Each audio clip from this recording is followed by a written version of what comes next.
All right, looks like we're gonna have a small class today. You gonna work in the back with me? Yeah, I guess so. You can if you like. Make a concerted effort to be here on time. Both of you, I saw you coming across the parking lot.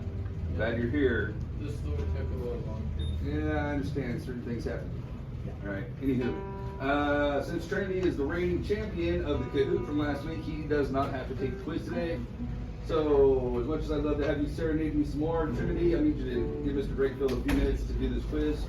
Yeah, no. Before we fire it up, and then we're going to do a Kahoot for the quiz that will be on Friday. Easy, good to see you. Try to make a concerted effort to be here on time.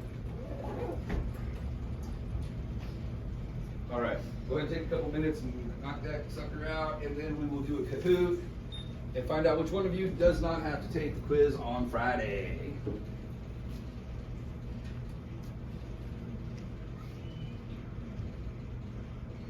We're going to spend a little more time today talking about industrialization and poverty. I know we spent a lot of time on it last week, going over the Detroit bands, talking about Iggy and the Stooges and the MC5. We're going to focus on some of that language a little bit more because it has a direct bearing on what we're going to be learning over the next week and a half or so.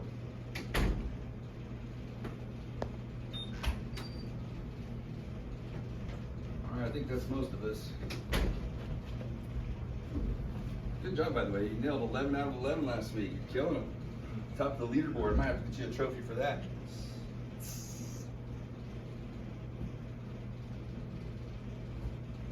All right. But back to industrialization poverty. Yeah, we're going to spend some time talking about that. And what's interesting, at least for me anyway, was that when I was doing my bachelor's degree, my 4-year degree, I wrote my bachelor's senior seminar paper. It's not necessarily a thesis, but because it's only about 30 pages long. But it was interesting because I was really ambitious about it. Like a lot of the other students that were in my cohort, they were like trying to figure out what it was they were going to write a 30-page paper on that had historical significance that would, interest others. And there were some interesting ones, like the history. Someone did the history of the outfits of firefighters, which was kind of interesting because they went back to the early 1800s up until contemporary time. So that one was kind of interesting. And we had to all peer review each other's papers and stuff and critique each other's things that way. We had some outside perspective as we were developing these lengthy papers. And I was really ambitious. I said, I think what I'm going to do is I'm going to get rock stars to help me out with my paper. And people were like, or whatever, kind of whatever. This guy thinks he's going to get celebrities to work on his homework. And lo and behold, I did. I wound up getting the drummer from Black Sabbath and one of the guitarists from Judas Priest to do interviews with me and help me out with my homework and give me specific information about growing up in a highly industrialized and poverty-stricken area, which we're going to go over today when we talk about Birmingham. I will grade that for you and get that posted for you during the video. All right, fellas, let's pull out our phones and let's get ready to do some Kahooting. Feeling strong, Avery? Strong? A little bit. A little bit. All right. All right.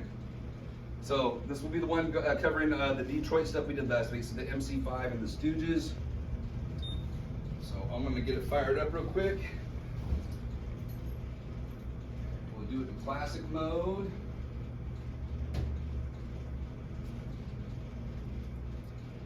Yeah, just get your. All right. Which controversial song became the MC5's most celebrated and re-recorded anthem? Borderline, Ramblin' Rose, Mercy from the City Burger. Kick Out the Jams. Did you miss it? Yeah, I missed it. Ah, you got 10 out of 11. Nah, you guys, you know what? I'll give you guys both 100% because you guys only needed the 8 out of the 11 in order to get the 100%. You got fucked up. Yeah, and his thing got screwed up. So I'll be fair. You guys don't. Neither of you have to take the quiz. So the others will have to take the quiz on Friday. So, but I'll have you guys just fill out a quiz, just mark it with your answers, and then I'll put them in the grade book today. All right, way to go, fellas. Loving that. That's awesome to the possum. Okay, so we've got the quiz done. We've got our pre-assessment for our quiz at the end of the week. Now we're going to jump into the mighty, mighty Black Sabbath. Oop, let's pull it back up. Let's start. Slideshow, current slide. There we go. And today, as Trinity and I were kind of talking during the lunch break, today's a special day in Black Sabbath history. Today is the anniversary of the release of the first album. In fact, it is the 53rd anniversary of the release of the first Black Sabbath album. And so Black Sabbath was an interesting entity. I want to get into, I'll mention it now since I'm kind of talking about it, but early in when they were very young and their first album came out, their name was very dark. And their name was dark because they had been called something called the Polka Tulk Blues Band. And that is not evil or metal at all. That has no flavor to it whatsoever. Polka Tulk Blues Band. And so that didn't work. And then they turned themselves into a band called Earth. And then they found out there was another hippie band called Earth. So they decided that didn't work. So they called themselves Rare Earth. Just come out to find that there's another band called Rare Earth. And so as they were rehearsing, they used to pay to go to this basically empty warehouse where they could rock out and kind of get their whole gig together and start to flesh out some of these songs. And one night they were waiting to load their stuff into the warehouse, and across the street was a movie theater. And the movie theater was playing a movie called Black Sabbath, which is, I've seen it, it's not good. By any standard really, even if you're the biggest horror fan, it's not good. It's pretty bad. But the name sounds wicked awesome though, right? That's a great title. This movie was made in the 1950s too, so it was an older movie by the time Sabbath had what became Black Sabbath saw it and appropriated that name. And the reason why they thought it was good is because it was punchy, it sounded dark, it was kind of sinister. And Geezer Butler, the bass player, who would be this guy right here, he looked over at Ozzy and said, "Hey, isn't it funny that people stand up and wait in line and spend money to have the hell scared out of them? Isn't that crazy that people pay for that? That's nuts." And then, bling, what if we made music that was scary and occult themed and dark and sinister, and we talked about Satan and a few darker things? That would probably sell too. Okay, and we're going to get into the context of that here in just a second, but that's how the name came about. They got it from an old 1950s horror movie that was really kind of cheese. It wasn't very good at all. So Black Sabbath, they came about in about 1967, 1968. And they all came from the working class town of Birmingham. So Birmingham is a big city. It's a big mega city, and there's different districts. Just like San Francisco's got the Tenderloin, or Hunters Point, or some of the other places that you can go to, the Embarcadero. There's different districts in San Francisco. Birmingham is very much the same way. Birmingham is the epicenter of what they call the Midlands. And the Midlands are just what it kind of says. They're the lands in the middle of England. Okay, and they're most famous for millennia, actually for thousands of years. People have mined tin and various other minerals and coals out of the Midlands. So you've got this place that's always had people mining coal, mining tin, and then once the Industrial Revolution really kicks in the mid 1800s, Birmingham as itself as a whole becomes this mega epicenter for the working class. Okay. And that's something that we've talked about before many times, about the working class, okay, and what it means to identify as working class. These are people that got up every day. They did not miss work. They didn't have workman's comp. They didn't have sick leave. They didn't have medical insurance. They didn't have any of these type of things. These people got up and they had this kind of instilled sense of, you get up, you go to work until you absolutely can't work anymore, and then you retire, or you just stop working because you can't work anymore.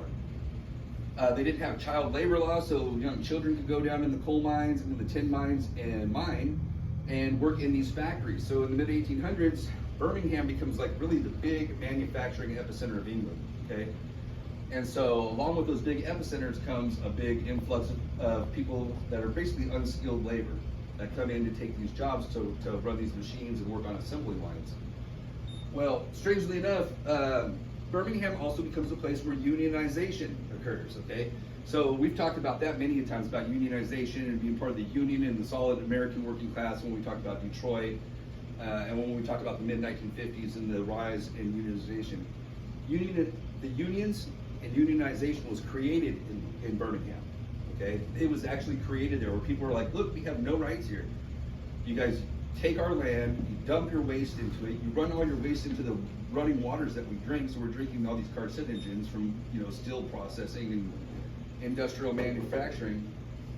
And So people started saying, hey, we should have workers' rights. If we stop working, you don't make any money. None of your stuff gets processed into something that's sellable. So we have rights.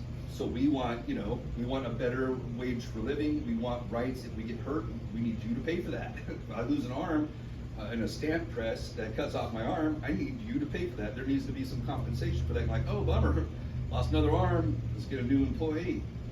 Okay, and so people wanted workers' rights. Okay, and so unions got together to be able to strike. If they felt they were being cheated or treated poorly by their employer, they could all stop working, join together, and halt all manufacturing and output, which is something that still exists today. But what's special about Birmingham is it's where it was invented. Okay, Birmingham was also the first place to have environmental lawsuits brought against them for dumping hardcore toxic waste into the public drinking waters. And the industries were like, well, we built our factories right on the river, so we could dump it in the river. And we bought the land on both sides, so technically the river runs through our property, which makes it our river. And they're like, no, it kind of doesn't work that way. This is public use. There was a lot of loopholes that had to be hemmed up in order for people to have access to the water, because these industries were trying to use it all up so they could use it to wash all their filth and waste out of these plants downstream. Okay, and so people were getting sick, people were having miscarriages, young women were having all kinds of cystic fibrosis and ovarian cancer and things at very young ages, because of the toxins that were being just flagrantly dumped into the rivers. And so Birmingham has been a really dark place. World War I comes around, and Britain becomes, that part of Britain becomes the epicenter for war manufacturing, making tanks. I don't know if you guys are car connoisseurs, but if you've ever heard of an Aston Martin, like 4-speed, the driver's side's on the passenger side, and they're cool little sports cars. Aston Martin is a car company that came out in the early 1900s. And so what happened, also Rolls-Royce is also made in Birmingham as well. Everybody knows about Rolls-Royce, right? Premium luxury cars. When World War I rolls around, they convert a lot of that over to war manufacturing. And the same thing happens during World War II. World War II, all of a sudden, things that were processing just raw steel are now, those plants are processing the steel and moving to the plant next door and making bombs and rockets and missiles and torpedoes and making fighter planes. The Merlin engine that was used in the Rolls-Royce was adapted and used, put into the British Spitfire planes for the RAF, the Royal Air Force. And so Hitler saw the British as a threat because a lot of tanks and a lot of planes and that kind of thing were coming out of Birmingham. So he would send the Blitzkrieg. He would send his Luftwaffe, which was his air force, and then these Nazi planes would fly over Birmingham and just bomb anything that was lit up and just set it all on fire. Because the British, they would work 24 hours a day. Those plants never stopped. They just had shifts, new shifts coming in and taking over. So the plant manufacturing never ceased. America did a very similar thing too during that same time, but Hitler had it out for the Brits, and he was actually trying to formulate a way to invade Britain and then go through and have saboteurs and infantry come in and destroy these industrial epicenters, and Birmingham being the biggest. Okay. Another famous place that they like to bomb too, which was on the other coast, was Liverpool, because Liverpool was in charge of all that shipping we talked about. Remember? That's where the Beatles came from, right? We discussed that in detail. So that was another place that got hit. London got hit. Lights out in London. You had to have lights out. As soon as the sun went down, all lights out, because if any light that you had in your house would sick, the Nazis would be like, oh, something's lit up down there. Boo! And they could drop bombs and destroy it. So anyway, these guys are all born in the mid to late 1940s, right? So they're technically boomers. They're born after World War II. Okay, and so their parents all, for the most part, all worked in factories. All of them. Ozzy's dad worked in the factory. His mom worked in the factory. His mom worked for Aston Martin. She was a horn. She would test horns for cars. Geezer Butler's parents worked in industry. Bill Ward, who I actually got to interview, the drummer, his family were all. In his interview that I did with him, he said you either did one of two things. You either went in the military or you went into the factories. That's the only choice you had. There was no, we didn't have money for college. We didn't have money for any of that. So it was either you go to the military or you go into the plants. The only one that had a little bit of money was Tony Iommi. Here, his family was predominantly Sicilian, and they had a little bit of money, and so they opened up kind of a small neighborhood grocery thrift store, and so they had a little bit more money than the other three members of the band. So these guys grew up in bombed out city. Really, a lot of Birmingham was bombed out up until maybe a decade or two ago. They finally cleaned up a lot of those bomb sites. And they said, we didn't know any better. We treated them like they were public parks. You know, like some kids would go swing on a swing or go shoot down a slide. But in Birmingham, they're like, no, we'd go and look for, you know, trinkets and stuff that got blown up in these apartment buildings.